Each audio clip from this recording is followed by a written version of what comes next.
এই আওয়ামী লীগের নৈতিকভাবে রাজনীতি করার কোনো অধিকার নাই। বিএনপি বলুক, শব্দ বলুক, ইউনুস সাহেব বলুক, গ্রাউন্ড রিয়ালিটি কিন্তু ডিফারেন্ট। বিচার না হওয়া পর্যন্ত আওয়ামী লীগকে বাংলাদেশের মানুষরা ঘর থেকে বের হতে দিবে না রাজনীতি করার জন্য।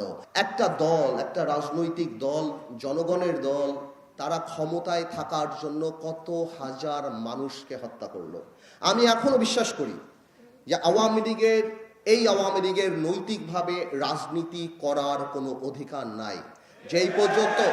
যেই পর্যন্ত আওয়ামী লীগ অনুশোচনা না করে এবং আওয়ামী লীগ ক্ষমা না চায় এবং বিচার না করে। আমি চিন্তা করে দেখলাম, কয়েকদিন আগে আমি দেখলাম যে বিএনপি চায় আওয়ামী লীগকে নির্বাচনে আসার জন্য।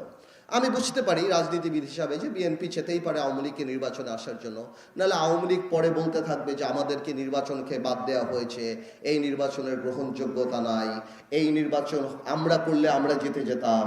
কিন্তু আমি একটা কথা পরিষ্কার করে বলে দিতে চাই, বিএনপি বলুক, শব্দ বলুক, ইউনুস সাহেব বলুক, গ্রাউন্ড রিয়ালিটি কিন্তু ডিফারেন্ট। যেখানে আমার ভাইদের যেই ডিস্ট্রিক্টে, যেই গ্রামে 5ই অগস্টে বা এই 17 বছরের রক্ত ঝরেছে, আমার ভাইদের লাশ গিয়েছে, ওই সব জায়গায় আওয়ামী লীগের ক্যান্ডিডেটেরা যা ভোট চাওয়ার মুখ রাখে না, তাদেরকে কেউ ভোট যেতে দিবে না। গ্রাউন্ড রিয়ালিটি আলাদা। বিচার না হওয়া পর্যন্ত আওয়ামী লীগকে বাংলাদেশের মানুষরা ঘর থেকে বের হতে দিবে না রাজনীতি করার জন্য। যদি অনুশোচনা না থাকে, যদি তারা মানুষের কাছে ক্ষমা না চায়। কিন্তু ইদানিং কয়েকটা বক্তব্যে দেখলাম ক্ষমা তো দূরের কথা। আরেকটা কথা আমি জিজ্ঞেস করতে চাই আওয়ামী লীগের, মানে পলায়িত আওয়ামী লীগ, এখন তো লোকাল আওয়ামী লীগ জিজ্ঞেস করতে হবে, যারা পালায় আছে তাদেরকে জিজ্ঞেস করতে হবে। আমি জিজ্ঞেস করতে চাই, আপনারা ইউনুস সরকারকে গালি দিচ্ছেন, আপনারা বলছেন এই হত্যা ইউনুস সরকার করেছে, আপনারা বলছেন আমরা অবৈধ, এই সরকার অবৈধ, তাহলে আপনারা এই অবৈধ সরকারের অধীনে কিভাবে নির্বাচনে অংশগ্রহণ করবেন? তাহলে আপনাদের মেনে নিতে হবে।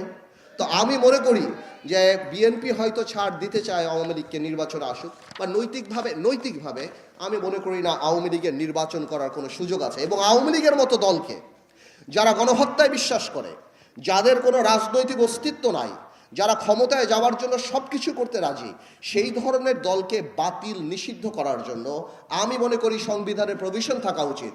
এটা আমার কথা না, জার্মানি কনস্টিটিউশন আর্টিকেল 21 এটা আছে, that if a political party loses its integrity, its character, বাংলাদেশে যদি যে রাজনৈতিক দলের ক্যারেক্টারিস্টিক হারিয়ে ফেলবে, যেই রাজনৈতিক দল গণহত্যায় চলে যাবে, মানুষ হত্যায় চলে যাবে, এবং রাজনৈতিক দল যারা মানুষের কথা বলবে কিন্তু কথা না বলে যেখানে মানুষকে হত্যা করবে, আমি মনে করি এই ধরনের রাজনৈতিক দলকে নিষিদ্ধ করেন পর কথা, কিন্তু নিষিদ্ধ করার প্রভিশন সংবিধানে রাখতে হবে।